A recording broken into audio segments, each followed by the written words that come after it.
Hey, we're going to give you a training update. We're going to talk about rate of perceived effort, and we're going to look at this trail right here known as jail. So let's hit the trails.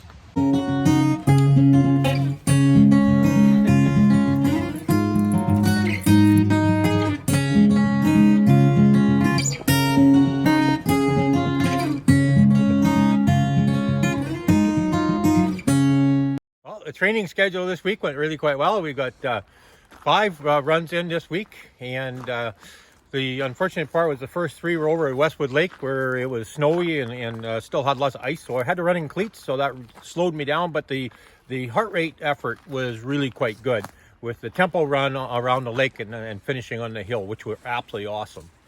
And the long run this week was a little shorter, but it was still around 12 kilometers. Had lots of snow in it, but I had no cleats, and again, that slowed me down. The snow did, but it was great to be back in the mountains and on the trail.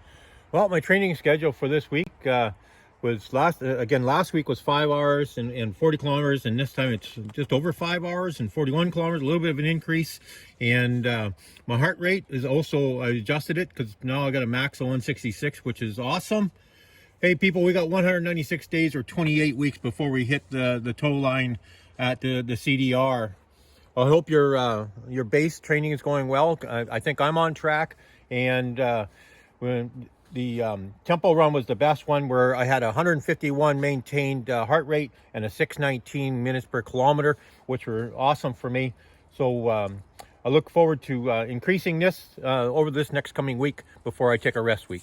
Well, that was my training schedule update, and we're going to talk about rate of perceived effort or exertion, and then we're going to visit a little trail called Jail. So you know the thing, subscribe and comment and all those great things. Send me an email. But right now, we got to get back on those trails. Whew. Today, talk a little bit about rate of perceived effort, known as RPE.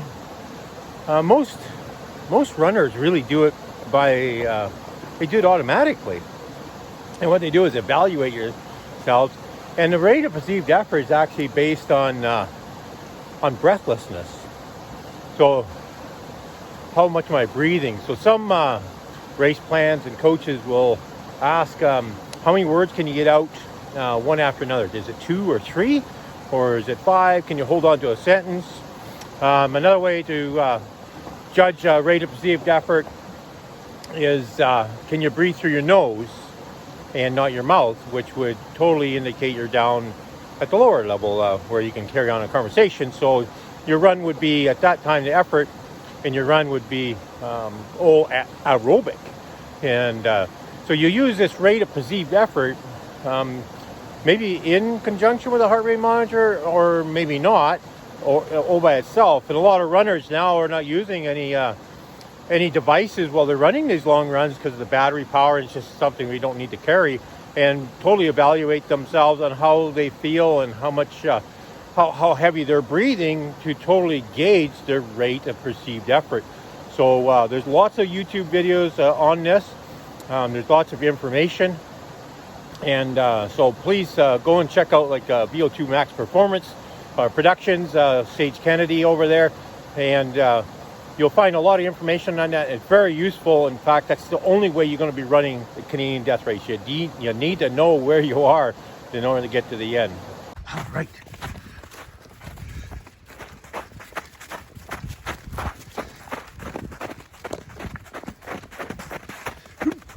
Trail here, known as Jail.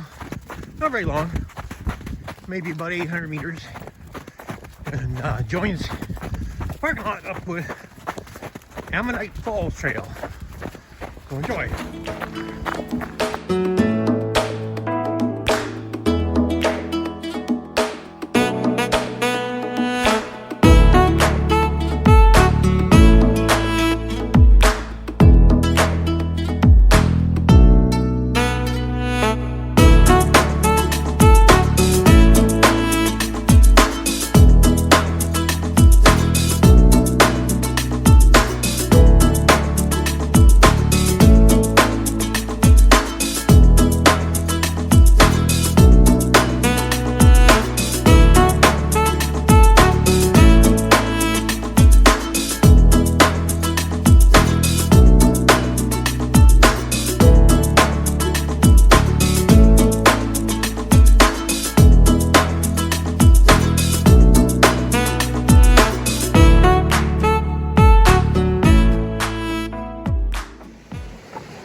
Right.